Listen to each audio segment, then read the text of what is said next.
Hey, what's up guys? It's Garrett here. Today we're going to talk about timeshares and how they work and the pros and cons with having one. So let's dive into it. For those that don't know how a timeshare works or even what it is, it's essentially a piece of vacation property that allows you to share the costs with other people, and in return you're able to stay on the property 1 to 2 weeks throughout the year. But now, how do they work? Well, the first thing that you need to consider is seeing what kind of contract it is or the type of ownership. Starting with the different kinds of contracts that you can have, there's either a deeded contract or there is a lease contract.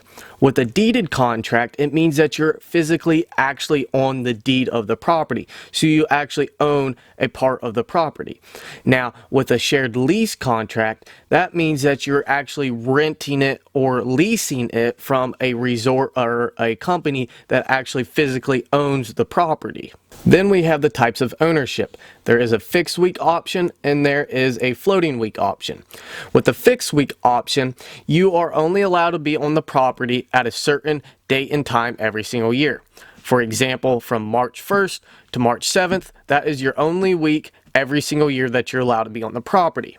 Now with the floating week option, you are allowed to pick your date. So an example, from January 1st to March 1st, anywhere in between there, you're allowed to pick your week to go to the property, which makes it a lot more flexible for people.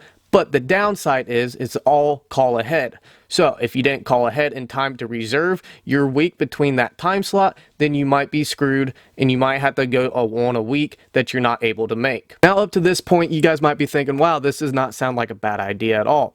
Until we get to the cost of things. An average upfront cost of a timeshare is about $22,000. And then on top of it, an average of $980 you will have to pay every single year for maintenance fees. And even on top of it all, if you're not able to pay that $22,000 up front and you have to take a loan out on it, most banks will never give you a loan. The reason why is if you're not able to pay your payments, the bank cannot repossess the property because you are not the only owner into it.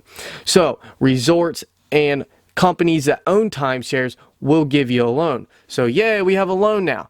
But with their loans comes an average of 14 to 20% in interest fees. So now, just for fun, let's break this down to a 10-year example. And let's say you are only eligible to stay at your timeshare for 7 days and 6 nights. And I'll give you the benefit of the doubt that you did not have to take out a loan, so we don't have any interest fees. We can see here that you are going to spend about $9,800 in maintenance fees alone over those 10 years. And on top of it, you are only eligible to stay at your timeshare for 60 nights, which came out to be $530 you would be paying to stay there every single night. I can guarantee you guys can find a better hotel or resort, no matter what vacation spot, for under $530. When it comes down to it, in my opinion, I do not think timeshares are worth the money or the hassle, especially if you're the kind of person that love to go out and try new vacation spots every single year. But if you do love going to the exact same place at the exact same time, instead of going through a resort or a company with the timeshare, I highly suggest you get a group of friends or family together and you all invest into a property, so then you'll have a lot more flexibility with it and you won't have to listen to what a resort can tell you what you can and cannot do with it. With all that being said, that kind of sums up today's video. And if you guys enjoyed it or took something away from it, all that I ask is if you push that like button, and I will see you on the next one.